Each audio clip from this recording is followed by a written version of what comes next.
Where did you grow up? I'm from San Diego. And where's home base? I know you travel a lot, but where's home base? Well, home base is LA, but I've lived in the same apartment here in New York for 25 years. You're kidding. Where's that? Downtown? It's in the West Village. Oh, I'm in the West Village too. Yeah. I've been there a long time too. Well, It's nice. When I got that Mac contract 25 years ago, oh my God, the first thing I did was I bought this apartment. Good move. And I've been there for 25 years, and but mostly in LA because of work. Yeah. You know, which is. So to me, you know, I've been thinking all weekend. Well, what?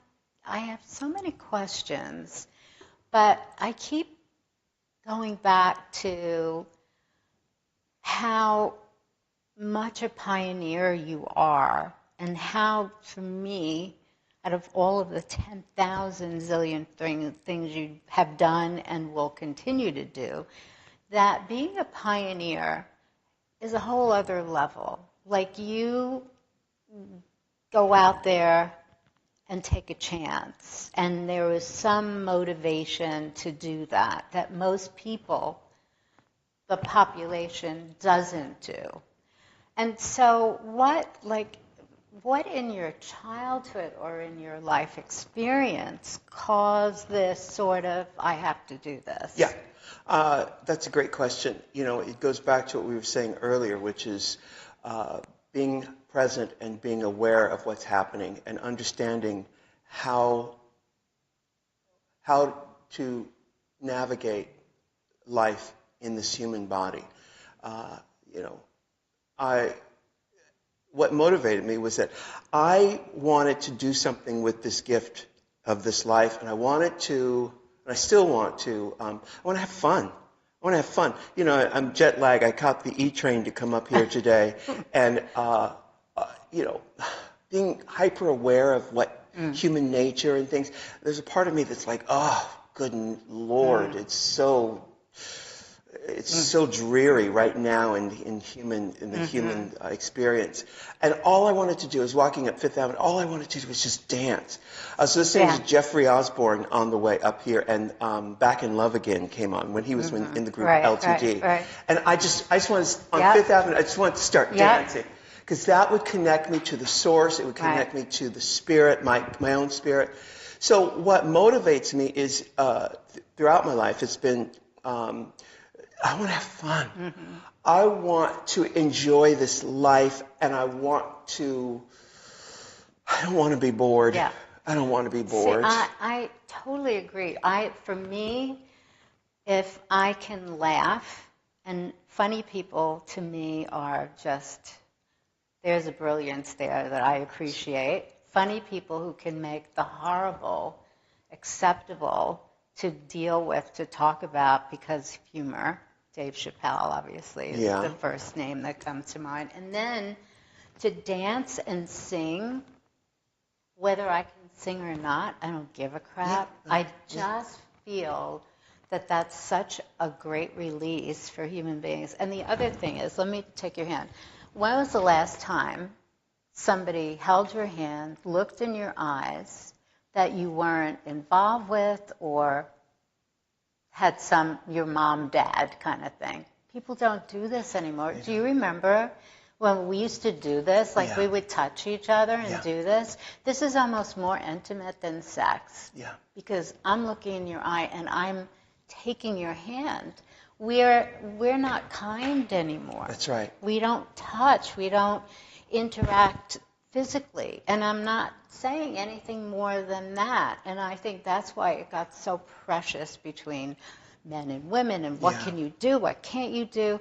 Yeah. There's something so off, and it's so contrary to everything that you're about and what you've presented, that we've gone way off in a very dark area of life. We have. And it is sad. And for sweet, sensitive souls, it's the first thing that comes to mind when we walk out on the street down Fifth Avenue.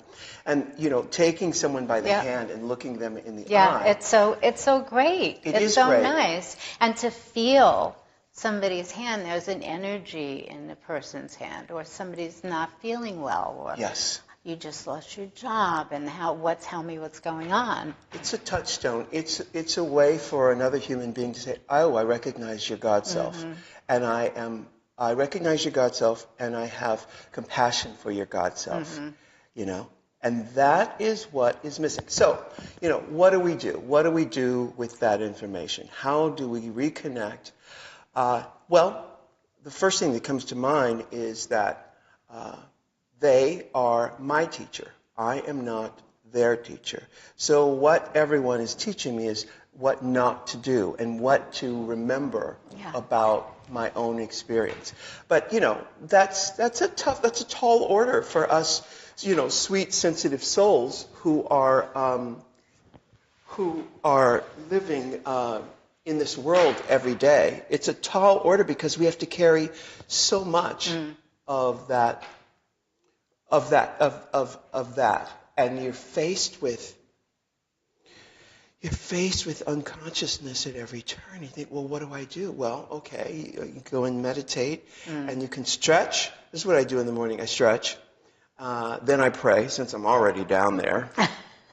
And then. And when you pray, are you thinking about an intention for the day, or how do you approach prayer? Because you know what? People don't talk about prayer anymore. It's something that's almost better left unsaid. And I also find prayer very important, even if it's a conversation with whoever, however you want to communicate. So what are you thinking about when you pray? Well, I'm very conscious of what prayer is and what it does. What prayer does is it connects me to the source, but it also diffuses my ego. It's a way for me to acknowledge that, yes, I have an ego, and that right now, ego, shut the F up. I'm going to go to the source. I'm going to go to the source that makes the rain fall, that makes the waves crash into the shore, and that makes the seasons change and everything happen. And that act alone is all that is needed to diffuse the ego and have sanctuary in that moment. And also, it allows me to express my gratitude for this incredible gift of having this human body and this spirit and this soul. And just that alone, and I learned this a long time ago, just by saying, "Dear God, thank you." 4 words. It's humility. Yeah. It's humility. So what's your purpose in this lifetime?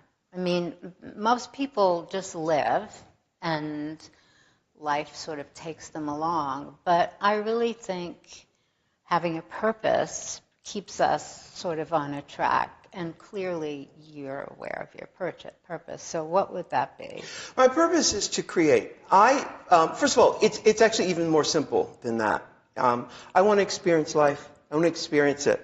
And throughout my experiences, I realized that I'm creative. I love being creative. I love solving a problem and saying, what if we put shoulder pads on it? What if we ruche around here? Let's ruche the arms. That excites me. And I love laughing and dancing and colors and love and beauty and beautiful smells. I love all of those things that tickle my senses. And I love being at a creative table with a bunch of people who I can volley with. And there's no bad ideas. It's just, and then what I'm doing is channeling the source and allowing it to come through. It's like, which is again like dancing to Jeffrey Osborne on Fifth Avenue. You are summoning the spirit, and it's like, wow. It takes you there, and I love it. It does. That's my purpose. It's very simple. It's very simple. So what do you think is coming next that not just specifically for you. I'm sure you have a list of projects you're working on and things that you'll be doing. And if you haven't thought of them up here on your way out, you'll think of it. There's no question. But I mean just in the bigger picture of what's going on in the world. Like, where do you see your place in where we're going? Everything you've done has already transformed the way people think. I mean, you've done that. You, more than anybody else, has transformed what gender is and how it can be viewed and how it can be understood. You've transformed just the life spirit that exists for everyone and made it understandable for everyone. And I'm really so in awe of how powerful that is and where we are today, where I can be doing gender fluid clothes and I'm not like banging down doors, pay attention, this has to be done. You already did that. You opened all these doors. So now, what do you see as where we will need to go? Because we sort of can intuit where we are as a country and a world and what the needs are. But what do you see next as your mission? Yeah. First of all, thank you for saying those things. You know, it's hard for me to take responsibility for that because my part in all of that is allowing myself to be used by the source to let this go through me and to allow myself. And my part in it is staying interested in life enough to want to get out of bed in the morning. Because for us sweet, sensitive souls, we have to fight the impulse to say, F it. F it all. You guys are stupid, and I don't want to play anymore. You know. But I fought through that impulse enough to let the source use me to do this work. So I can't take full responsibility except for my part in getting out of bed and leaving the apartment in the morning. But, you know, a part of me, actually a big part of me, says that based on the history of humans on this planet and based on the game of chess, you know, if you move this here, the repercussion is this over here, right? Where we are today, and don't shoot the messenger, it feels like everything has to collapse for it to be reborn again. We know that this system that we live in is a system of death and rebirth, death and rebirth. And it feels like where we're headed now, we're on a collision course to just disaster. Because we know that unconsciousness leads to nowhere. It leads nowhere. And you can't see where you're going if you are unconscious when you're walking down the street, right? So what it feels like is that's where we're going. I feel like my purpose in this and what's next for me, and I've been trying to bite my tongue with trying to tell the world, Soylent Green is people! Soylent Green is people! It's a reference you may not know, but you'll look it up and you'll get it. But also what history has told me and taught me about people who say Soylent Green is people is that humans usually go, oh, it's Soylent Green is people? Thanks for telling. Can I have another order of Soylent Green, please? You know what I mean? And so you think, well, what about people like Jane Fonda and Martin Luther King and the people who have tried to tell everyone, you know, what's ahead? Don't go that way. Stay away from that direction. You know, when people are going that. History has taught us that, you know, people don't listen, and they go that way anyway. And so I've had to realize I'm not their teacher.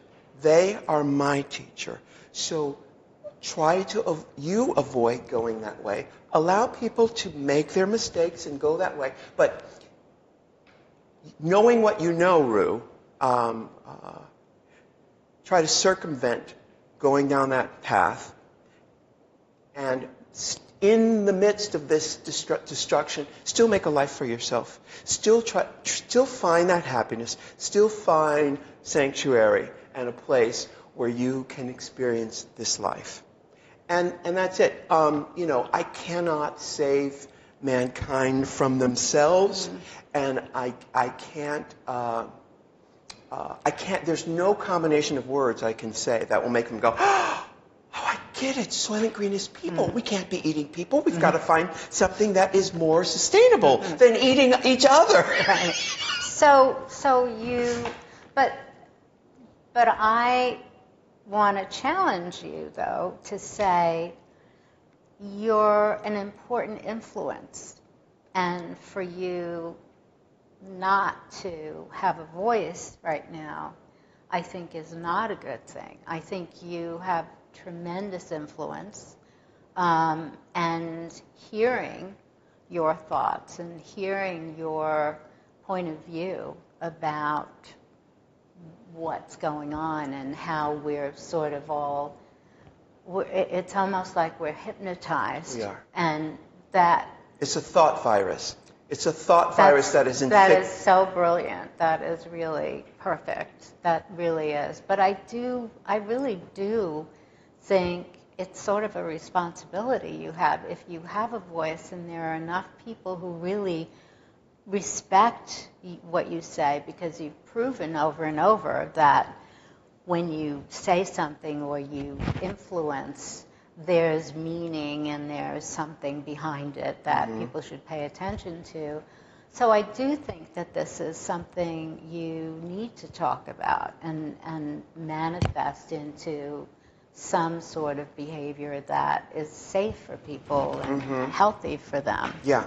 I think the ones who can get it will get it. And I'm going to just go back to the thought virus thing. What's happened is we have allowed egoic thinking to dominate our lives, where we don't have that balance.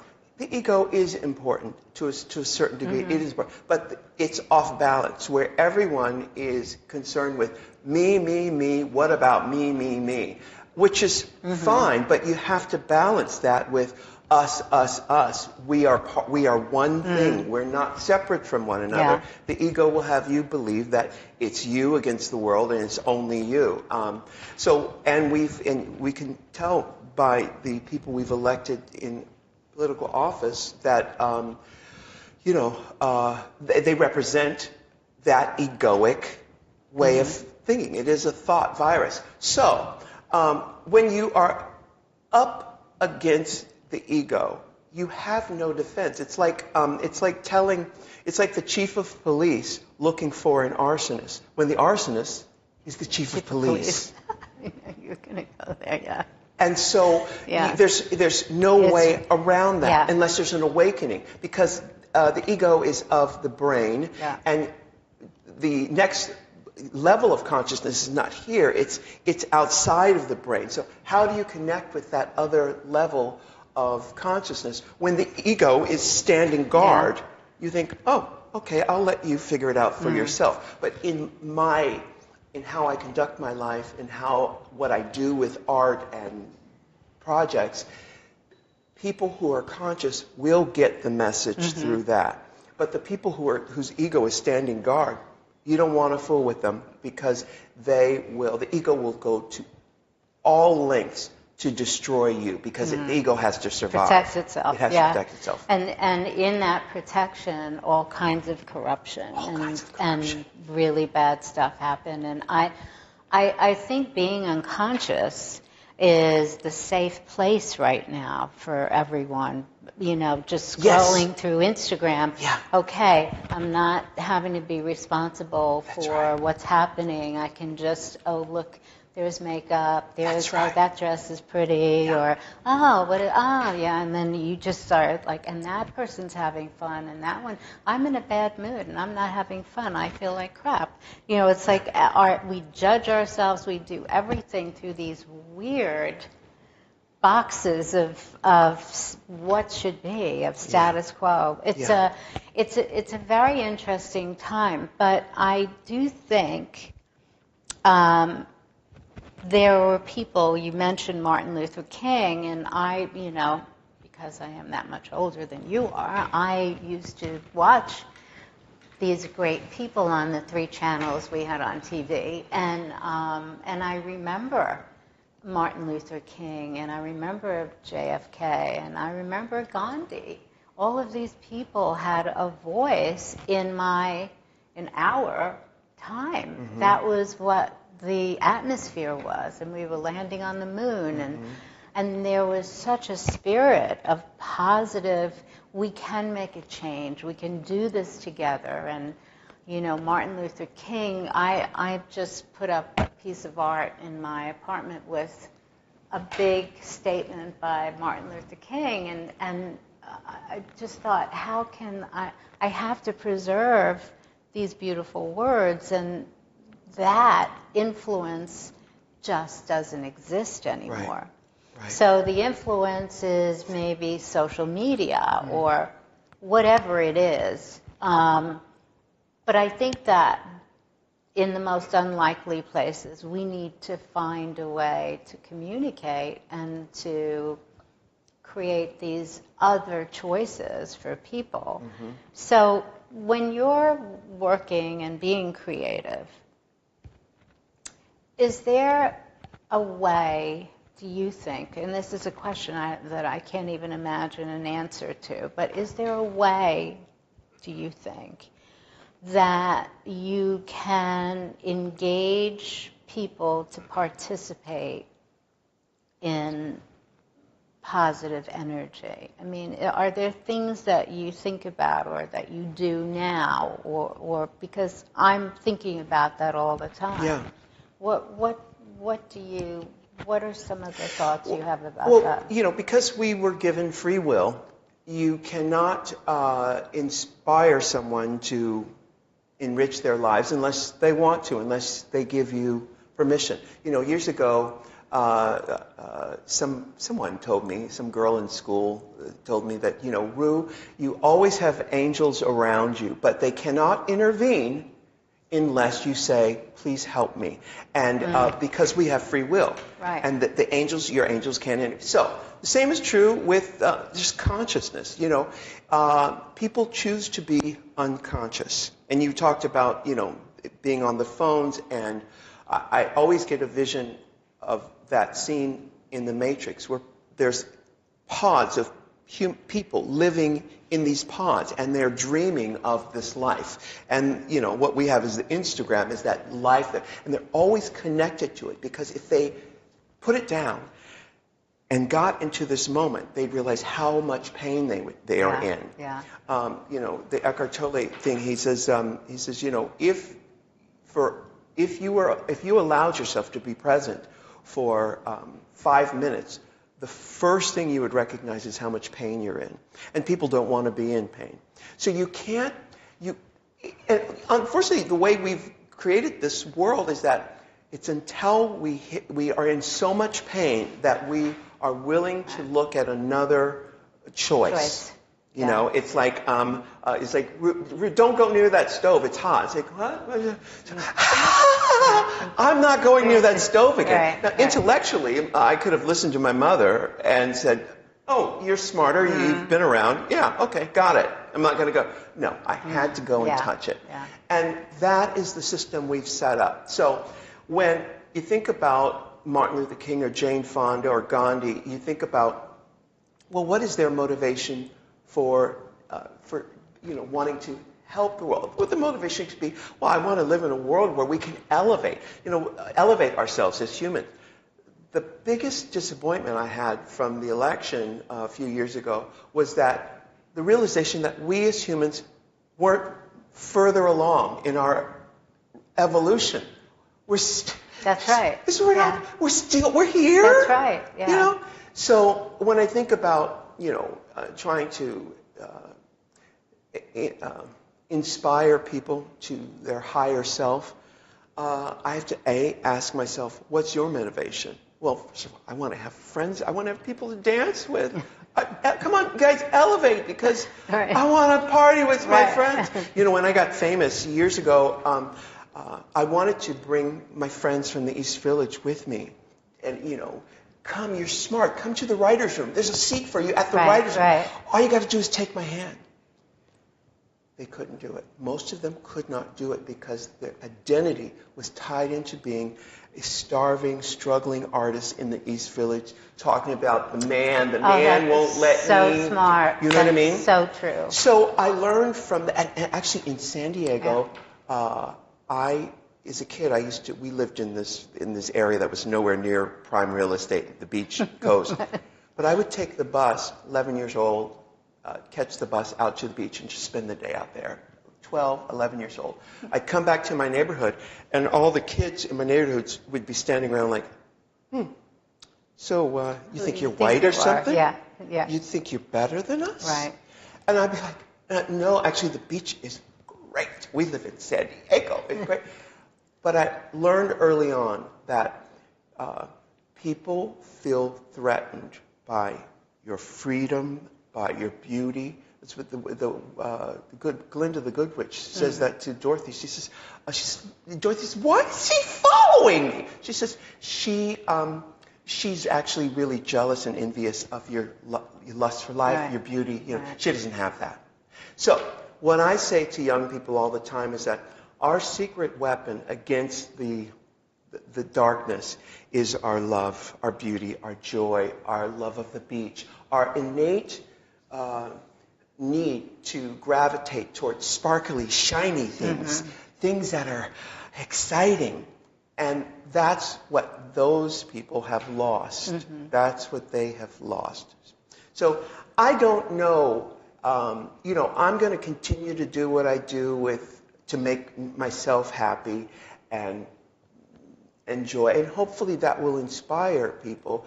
But I don't know how to do it. In the Ten Commandments, the movie The Ten Commandments, everybody has, I think they've already crossed the Red Sea. They've landed on the other side. And Moses says, guys, listen, I'm going to go up this hill for a minute. I have a feeling there's a burning bush up there. But while I'm gone, you guys just chill. I'll be back in a minute. And whatever you do, don't fire up that urn and make any graven images. Well, he goes up there, and they're like, he's been gone for about 2 minutes. You know what? Let's fire up that urn and just go back to what we were doing before. And of course, humans they revert back to the fear that they're used to. When an abused child is taken from an abusive home, that child cries and cries and cries because it wants to go back to what it's familiar with. So what that has taught me is, Ru, focus on making yourself happy. They are your teacher. You are not their teacher. Live your life, and maybe some will be attracted to what you're doing and will go, I want what he has. Right. What's the most provocative thing you've ever done? The most provocative thing I've ever done is continue to get out of bed in the morning. It really is. It's the decision to live. It's the decision to follow my heart every day, and to do that with true conviction. Because, as you know, with most people, they will buy into Plan A or Plan B, and neither of those plans fit the human experience. Get married, have a child, have 2 children, and follow this plan. And people don't understand why they're so unhappy, or why they're so overweight, or why they're alcoholics, or why they're gambling, because they are in so much pain. George and I, my husband George, we were talking this morning. I was in Pennsylvania at QVC, doing QVC, watching the hearings, the impeachment hearings. And he said he was at the gym, and he said he saw a man in the background who was sitting, who had, it was actually, it broke my heart. He was so obese. He had a bunch of flesh around his head like this. And this morning at breakfast, we were saying, you saw that? I saw that. All I could think of was, how much pain this man was in, to put a wall of flesh around him to protect his heart. It's like the elephant in the room. I don't know where I'm going with this, but my point is, we as humans on this planet are in so much pain, and we've created an identity around that pain. East Village friend, just take my hand, just take my hand. There's a place for you. We've created an identity around that, and it's not in my power to break that spell. The best I can do is be an example of what it's like to live beyond that pain. And was there anybody influential in your childhood that sort of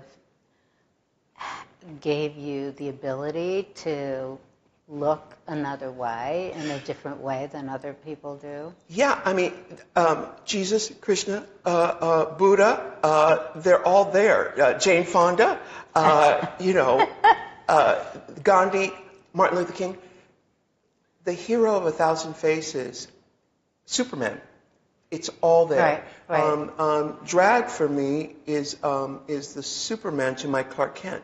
If you're paying attention... I love that. Whoa, wait a minute. That is so great. That is so great. Drag for me is the Superman to my Clark Kent. That is so perfect. That is so great.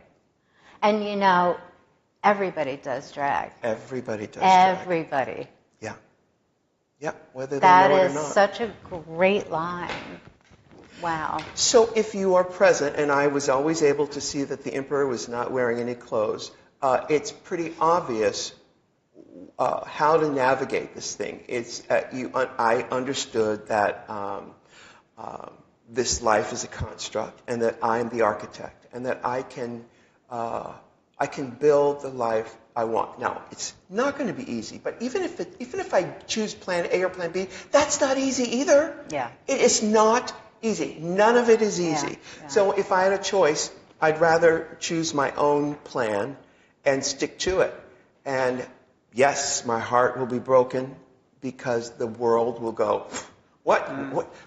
Oh, you think you're better than us? Right. What kind of plan is that? Right. I'm always going to be faced with that. Yeah. The minute you're doing something different, the minute you go on a different path, because of fear, people don't want you to succeed. That's They right. want to trip you up. They want to give you a hard time. And the beauty of going ahead with the plan and not getting tripped up is it's because you become Superman. You become the superpower that I know I can do that. Even though you're not ready for it, I know you can do that.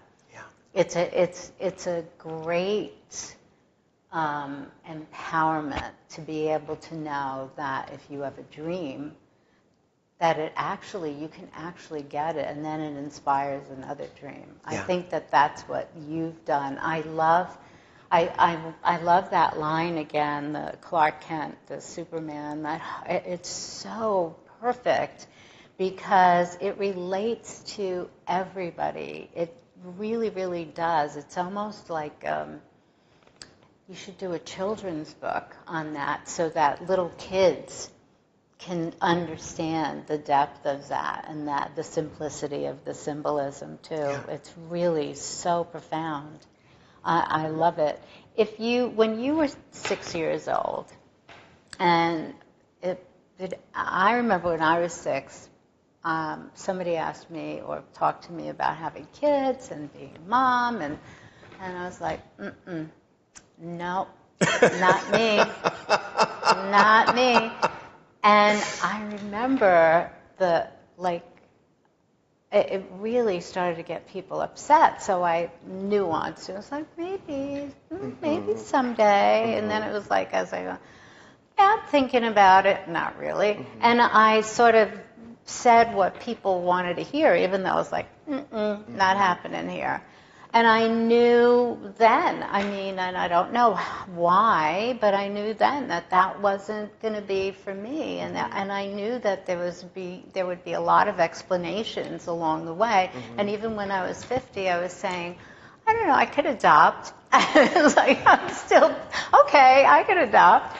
So when you were 6, Did anybody talk to you about when you grow up and da da da da da, you're going to be a scientist? Or Right. like, what? Did you ever have that you knew, like, I know right now, 6 years old, I'm telling you. Yeah. Well, for girls, it's difficult because that is expected of girls, and people don't know how to communicate. So the first thing that they want to say is, "So are you going to have kids?" Because they can't imagine a girl doing anything but being someone's mother. Yeah. No, and absolutely like that's the choice. This is a great thing.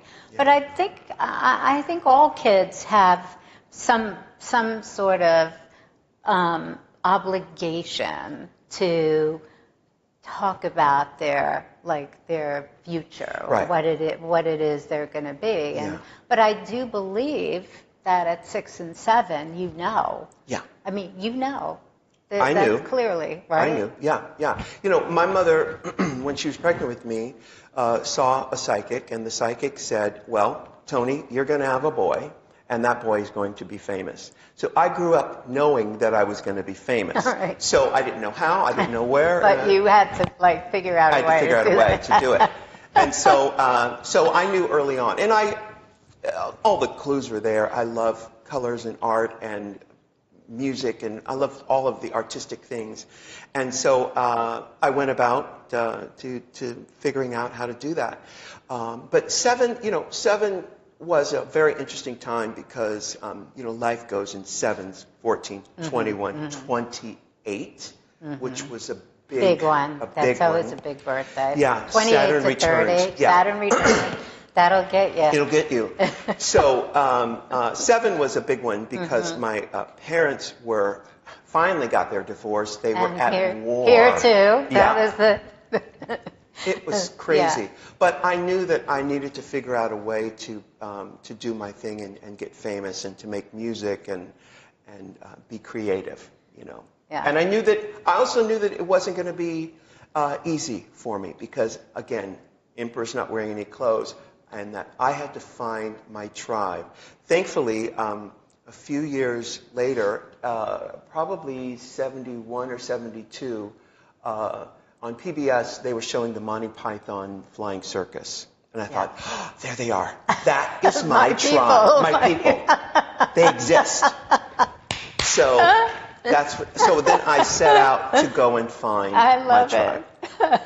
Because you can't right. do it alone. You can try, and there's a lot of alone time, but you have to find your tribe. And most of the kids in the East Village who I came up with, they couldn't make that transition above 14th Street, but a few did, and I am still working with them today. That's so great. Randy and Fenton from World of Wonder, I knew from the Pyramid Club, and I still work with them today. So what year did you come to New York? I came the first time in '84, and I was here for half a year, couch surfing, sleeping on the pier, sleeping in Central Park during the day, and then the winter struck, and I went back to Atlanta. After San Diego, I moved to Atlanta, Georgia in '76 with my sister and went to high school and all that stuff. And then started my career in Atlanta and then moved up here in '84. But then the city, New York, spit me back out. I went back to Atlanta, made some money, and then I came back here in '87. But I worked up here in between that. Doing clubs and working at Danceteria and doing my show at Pyramid and all that stuff. So what was the first job you had that you said, this is me, this is a fit, this is something that's got meat to it? Well, in Atlanta, Georgia, there was a television show called The American Music Show, and it was a public access television show. And public access, you guys look that up, you'll figure it out. It allowed public to have television on cable systems that were, So I wrote into that show because I realized they were my tribe. I wrote in and sent my phone number, and they called me. Dick Richards called me, and he said, "Come on and be on our show." Really? So I put together a dance routine to Junior Walker and All Stars Shotgun. Right? Oh my God! I wonder how many people know that song. I can probably sing it and dance to it. So I did that. That is so great. And from then on, I knew, okay, I found my spot. Wow. So how many people would do that, though? How many people just say, I'm going to give it a chance? Yeah. I mean, that's very brave, right? It is brave, but, you know, whatever the percentage of people who would do that is far greater than the ones who would keep doing it for 37 years. You know, because there have been so many times when I thought, okay, you know, I think that's a wrap. That is a wrap. Mm-hmm. And, you know, it's one thing to say, I'm going to go and do this. It's another to stick with it and to go inside. Because actually in 1999, I stepped away from the canvas. I worked, but I wasn't ambitious about it. My focus was on my nieces and nephews and getting back to my own humanity. Really? Yeah. Really? And for about 4 years, I was mostly in LA. I would have barbecues and charade parties and play games and backyard parties, and I got back to humanity. It was weird. It was a weird time because my intuition said, you know, it's very hostile out there. Mm-hmm. So I'm going to step away. And then I came back. In 2004, I came back to the business full on. But I wouldn't be here today had I not taken that break. Done that. Yeah. So what was your Saturn return at 28? Saturn returns, I had moved back to New York and then couldn't get any traction in New York like I had in 84. And then, after a series of weird, horrible, humiliating events, I wound up in LA, and I was sleeping on my younger sister's couch. Sleeping on my baby sister's couch, not a dime to my name, literally. Mm-hmm. No car. She would go to work, and I would sleep during the day, and then before she came home, I would leave her apartment and walk around Los Angeles. And in the late hours, and like come back to her house at like 3 o'clock in the morning. Oh my God. Walking around. It was pretty, oh my God. It was pretty awful. It was like my 40 days and 40 nights. And then what snapped you out of that? Well, this is right. I get emotional here because I turned 28 in November of 1988. And it was the holidays, so I went down to my mother's in San Diego to spend time with her and just not think about what I needed to do. And then by January, one of my tribe members, Larry T., who I knew from Atlanta, who I moved up here to New York with, he called me and said, Ru, what are you doing? Get your tuchus back here to New York. I'm going to pay for your plane. I'm going to pay for your plane ticket, and you're going to get back up on that go-go box, and you're going to make that money back, and you're going to pay me, and you're going to get back to what you're here to do. Right. It was like in The Wizard of Oz when Dorothy lays down in the poppy field. And I think the Tin Man says, wake up, because he's not affected by the poppies, heroin. Right. Wake up, come on, we're going to Oz, come on, wake up. Larry T. calls me up and says, get back here. And I had a moment of clarity, and I got back to New York. Wow. And I got back to New York, and I said, you know what, I'm not playing around anymore. I'm going to give them what they want. I shaved my legs. Just because before that we were doing drag. We were doing gender F-word drag, right. which was like, you know. And I knew that I had power, my Superman. You know what? I'm going to give them full-on Superman. Right. I shake my legs, and I did what I call my Soul Train dancer drag. Right. My streetwalker drag, Right. which is sexier and Right. it's more glamorous. I came back. That was January. By September of '89, I was crowned the Queen of Manhattan. I remember that period. I remember you. I remember that period. I remember how bold and brave you were. I mean, and it was so much more than drag. It was so much more. And I wonder if you were, I'm sure subliminally, the guides took you there to do your job of what you're supposed to do. Absolutely. Because to take that step was one thing, but then oh my God, the message and the story, all of it was just so big and bold. And, the time was right. It was really about timing, which is why you had to go through all of that stuff.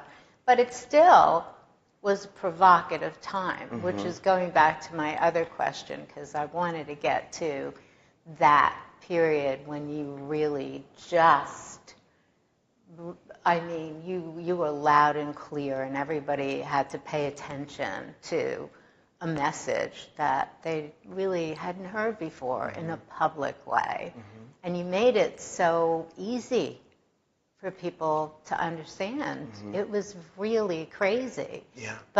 And it's such a delicate balance, because if you do it wrong, it just hurts everything. Yeah. But if you always keep everything you do open and friendly and inviting, you invite everybody. Yeah. Everybody can come and dance with you. Everybody can come and experience your story or the story you want to tell. And I remember that period. If I think of you, I think of, whoa, this is powerful stuff. And it's very funny that it happened all around your Saturn return. My Saturn return was, I'd been married for 10 years. I was married at 19, and my husband sort of ran everything, and he was living a life that was very difficult for me, and my self-esteem certainly was under siege in this relationship. And I had to leave our business together, and I had to leave everything, and I had $98. And nobody knew me. Nobody knew that I was sewing in the back and doing all this stuff. And I didn't know what I was going to do. And I was so shy, I could hardly speak. I was so shy. And I had a bed. That's all I had. I didn't have curtains, I didn't have furniture, had nothing but my $98 in a bed. And my brother called me from Las Vegas. He was not living a good life, lost all his money playing whatever games you play in Las Vegas, and wanted bus money to come home. And I thought, what could life get any better than this? Okay, the lesson is here. And I remember just keeping the lights off so people wouldn't watch me get undressed, and just crying and thinking, I don't know what I'm going to do, but I have my soul. I have my soul, and that is the only thing that can be important right now.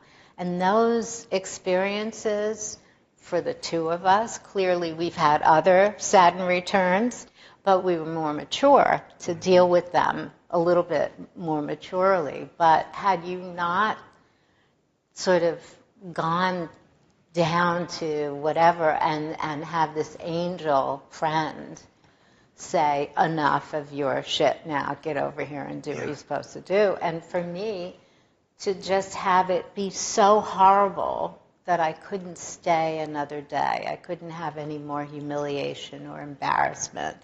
I mean, and those are the two words that really drive you, right? I mean, if you think about the humiliation human beings suffer, and humiliation and lack of respect, I think, are the most horrible things you can do to a human being.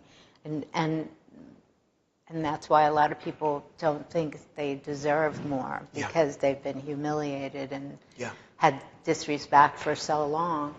But it has to be the thing that drives you to save yourself, or to listen when somebody wants to help and save you. When you are sick and tired of being sick and tired, and you say, you know what, like the lotus out of the mud, I'm going to emerge.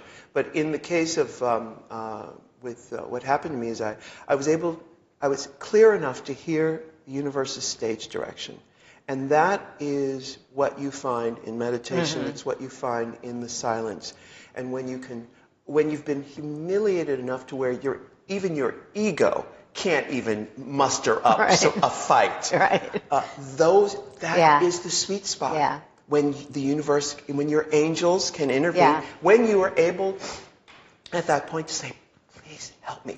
Then your angels can swoop in, and divinity can happen. And asking for help in the spirit, but also asking people for help. I mean, this person helped you. I learned for the first time to actually ask for help. I didn't think anybody would help me. I didn't think anybody thought I was worthy of even talking to. That's how my self-esteem had been sort of squashed. And to think, oh my God, somebody wants to help me, that's just unbelievable. So asking for help on all levels is really incredible. You talk about meditation a couple of times.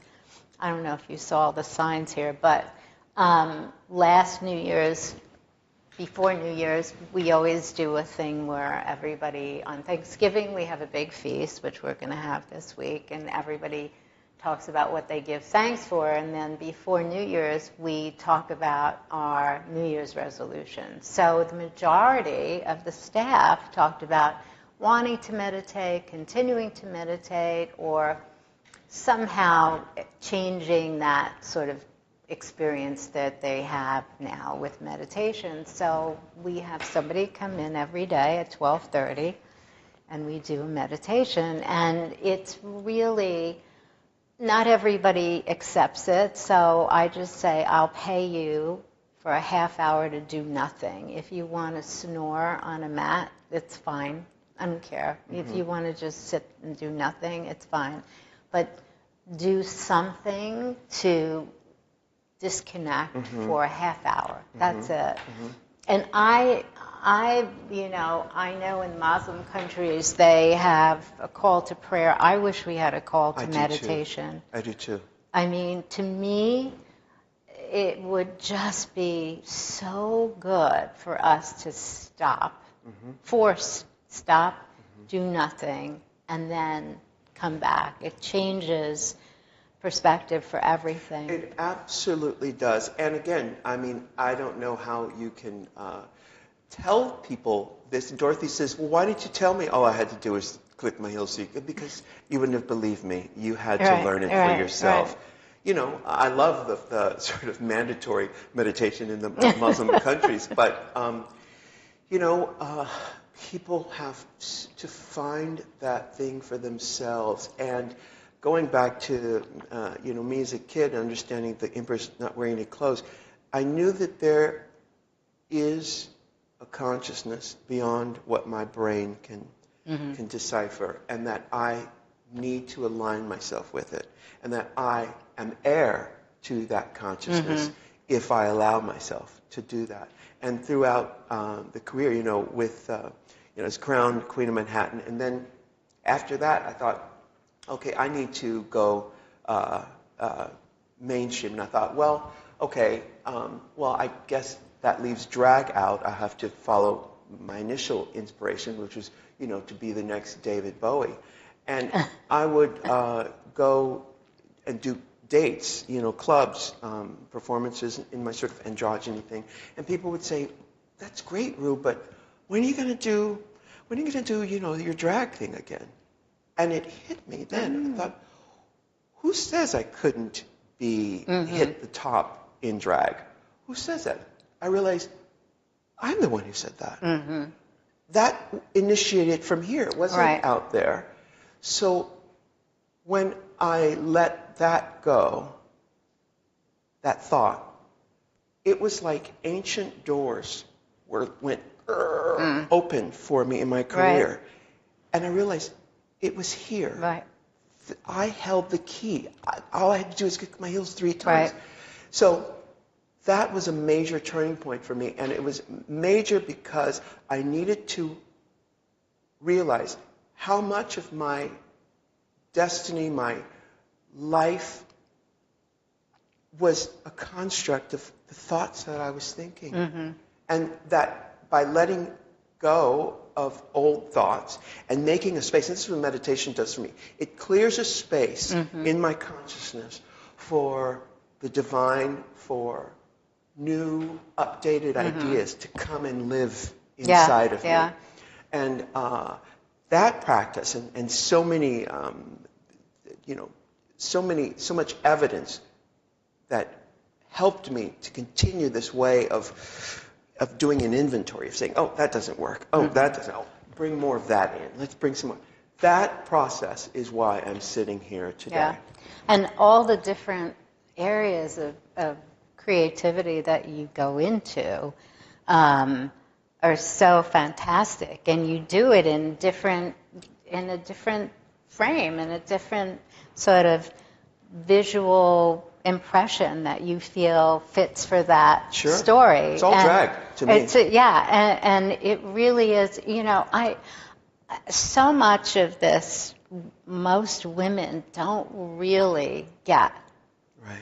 That it's the story you tell, and the more authentic the story, the more powerful your beauty is, right? So and I do everything, I promise you, this is part of my purpose, to help women tell their authentic story, and use clothes or whatever it is to, it could be what they're doing, to help identify this sort of drag that says, here I am, or putting clothes on that are fun and you'll have fun.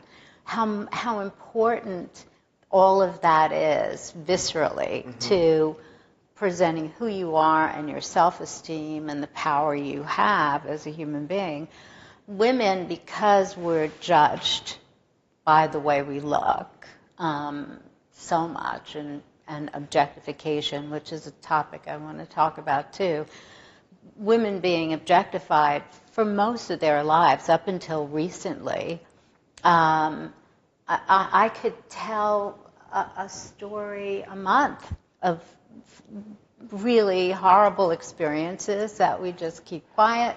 I got to get the job done here. If he wants to hit me on my butt, fuck it. I got to, I'm just going to move it aside.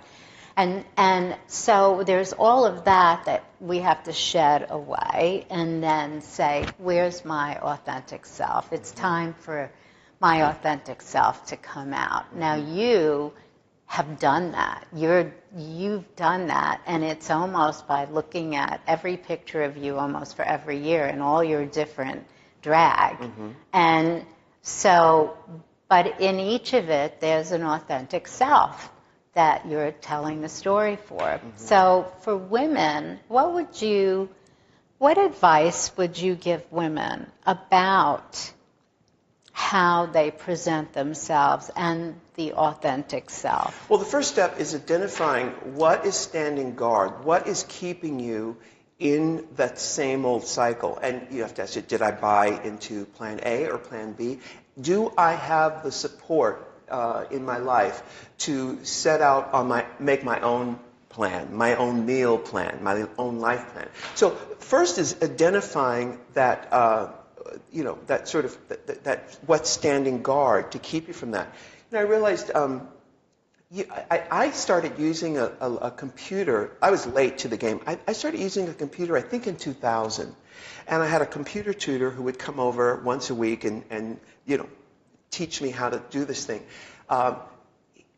There would always be some bug in it. And he'd come back, because first he said, Ru, what I want you to do, when I come back next week, I want to see that you have effed this machine up. So when I come back, I will have fixed it. Yeah. So there would be something, I'd want to put this thing in the trash that was making it not work, but it wouldn't, that wouldn't fix it, putting it in the trash. He'd come back and say, oh, that wasn't the problem, this thing here. It was actually, the problem was over here. And this thing was a result of this problem. So I love that analogy, because a lot of times on the surface we think, oh, my skin is dry, my skin is dry. It's like, well, that's just the surface of what's happening. There's something deeper happening. And what I believe women in our culture have to address is, what of the fairy tale, the princess fairy tale, are you still believing? Because part of that princess fairy tale has to do with some white knight coming along to rescue you.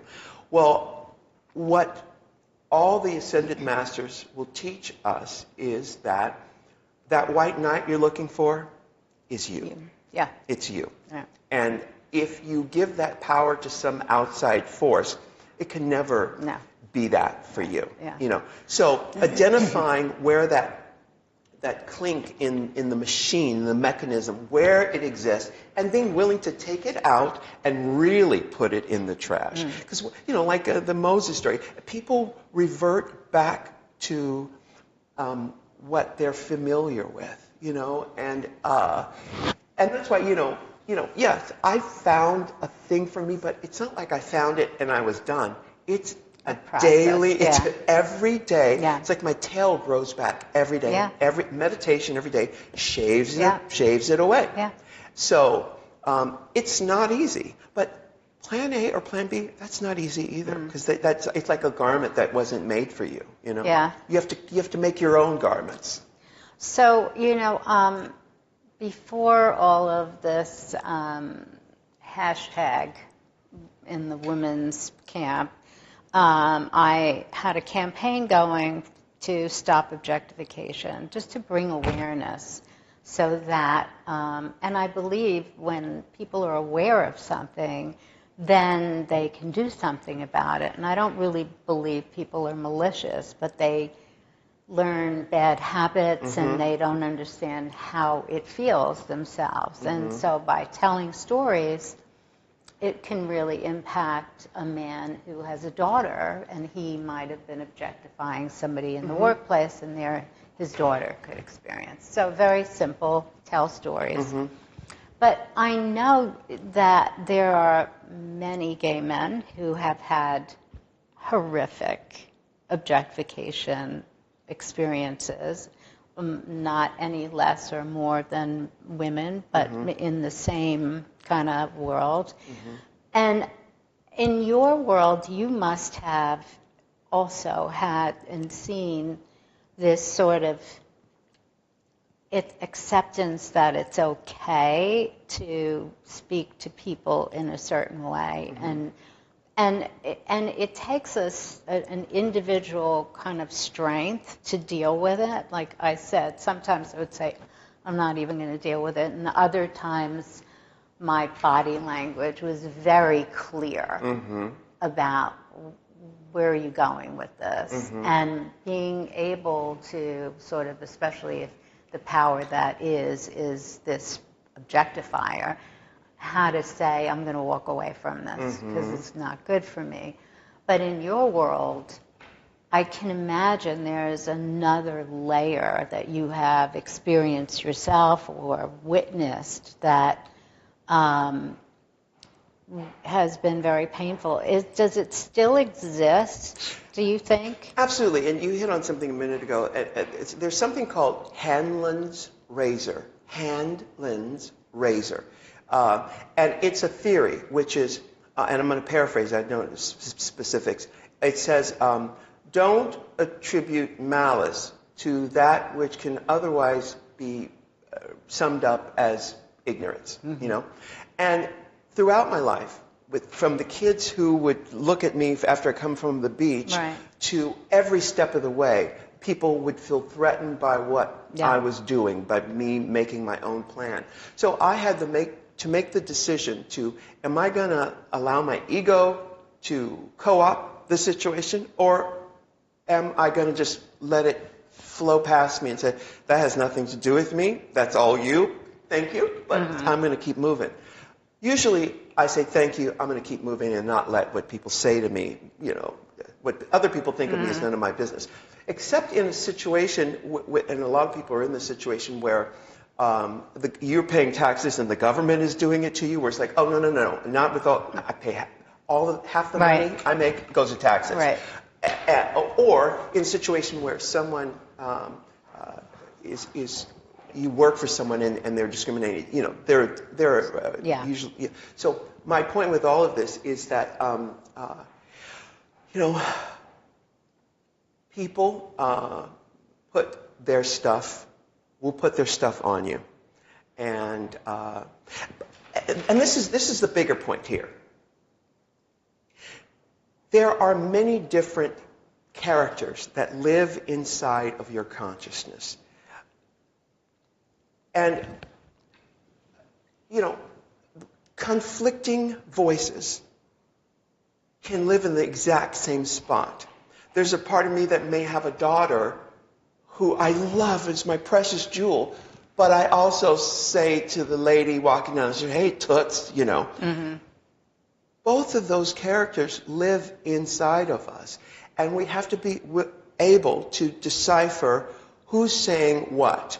As I did with the kids in my neighborhood, I said, I know that wasn't personal. I know that they're fearful. It's not personal. Throughout my life, I've had to figure out what belongs to me and what belongs to them. Usually, it belongs to them, and I cannot be offended. The only things that offend me in this life are deliberate cruelty and extreme poverty. Everything else is, you know, life is a damn laugh riot, you know? So I learned early to also, don't take life too seriously. Don't take it too seriously, or else you'll get caught up in it.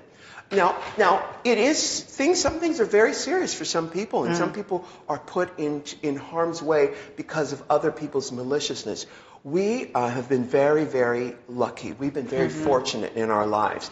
As Americans, every time I go overseas, I think, oh my goodness, we're so fortunate. Fortunate. Clean drinking water, clean air. There aren't any bombs falling on us right now.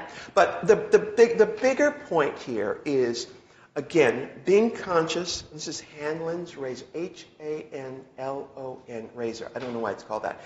Is in that moment to be able to say, does that comment belong to me? What other people think of me is none of my business. Does that comment belong to me? Am I going to take that in, or am I going to let that pass by me? First of all, do not put your hands on me. Don't put your hands on me. That's a whole nother thing. You know? But then what people say, you know, does it inhibit my movement as an American who pays taxes? Does it inhibit my movement in this company where I've earned my spot and you're going to do something because of, you know, those are other things. But what people say, their ignorance, you know, do I acknowledge that humans have all these different voices in them? And, you know, I used to tell this story years ago about, you know, when you have a child, and say this little Susie happens to pass Mommy and Daddy's bedroom one night when Mommy is dressed in all leather with a strap on, and Daddy, and she's beating the hell, you know, that child is saying, why is Daddy screaming? What is happening? What little Susie doesn't understand is that there are other aspects of human experience that she doesn't understand yet, and that they're play acting. They're play acting for pleasure, for excitement, for interest. So a lot of times, little Susie has to be, her consciousness has to be upgraded to understand that I know it looks like hurt, but it's different. And not to belittle what people experience in the workplace. So people are horrific to women, especially. I grew up in a household with all women. I know firsthand how hurtful and harming, and how it puts a foot, this unseen, invisible foot, so you can't move forward. And also, as a person of color, a person of whatever I am, people saying all kinds of things, even my people, even people from the East Village. I remember when I quit doing clubs, a good friend of mine, I started doing aerobics and getting my body together. I stopped drinking, doing drugs, all this stuff. And my friend, arms crossed, just like in San Diego, said, "You must think you're Jane Fonda or somebody." How funny Jane Fonda keeps coming up. I was going to say. Yeah, she's a hero, but she gave me my star on the Hollywood Walk of Fame. Get out. She was the one. She passed the baton to me. Stop. She gave, and in '68, I remember it was March of '68 or '67. '68. Jane Fonda showed up on the cover of Life magazine at my house. And I remember taking the magazine in the garage and trying to emulate the pose on the cover. I love it. I remember it so Isn't that fascinating? And 50 years to the in March of 2018, she gave me my star on the Hollywood Walk of Fame. That is crazy. Isn't that That crazy? is really something. Talk about planting seeds. That's the thing about the spirit world, is there's no time or space to it. So you don't know when that tree is going to grow up and bear fruit. But you put it out there. That's why, listen, when people say negative things to you, there's a country song that says, I think it's by, I'll remember the name, but he says, she's more to be pitied than scorned. So when those people who say negative things to you, what you realize is that is just a fraction of the negativity that they have going on in their own heads. So if you say nasty things to people, those nasty voices are actually saying it to them. So if you are a liar, you naturally assume everyone is lying to you. If you are a nasty, mean person, you naturally assume everyone's being mean. So when I think about that idiot who lives across the street from here, I think all the nasty things that he says outward, they're being said inward by him, to him. So he's more to be pitied than scorned. He's, so anyway, I get worked up here. I'm sorry. No, but one of the things that I remember about you, and either interviews that I'd seen through the years of you on TV, and I mean, you've done the circuit 100 times of all of those shows, and each time, no matter what the question, no matter how objectifying maybe, or condescending, or whatever those, words are that can be experienced, you always answered with love in some way that sort of diffused wherever they were going, and they would just fall in it. And I've always been impressed that your response to anything like that was a hug, no matter how, ridiculous or stupid or lack of humor that might have been. And that takes ego, it takes a sense of self, but it's such a great example for how to deal with people now, especially with the mean spirit on all social media, and sort of this ability for people to be so cruel now, and that the way you diffuse it maybe is with a hug and with love.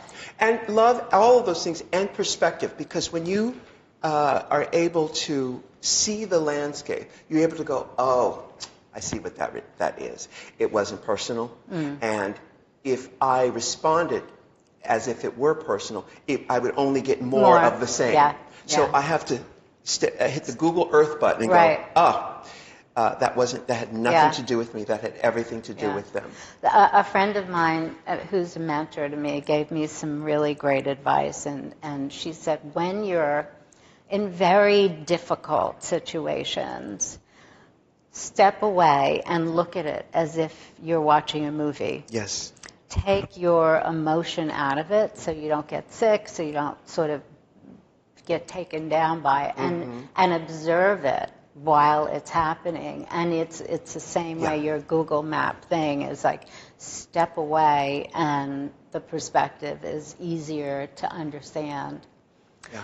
Well, I'm thanking you and hating to end this because I just love speaking with you. I knew that I would really enjoy sharing this with people who are listening to my podcast, because you're such an incredible person, and I know you're conjuring up all kinds of things ahead. So we'll put a little bio of what you're doing and on with the podcast. But I really thank you so much for everything you've done for our culture, for everyone. And the more you stay involved in bringing awareness to everybody, the better we'll be. So I hope you keep at it, because we need you. Thank you so much. Thank you so much, Norma. Thank you.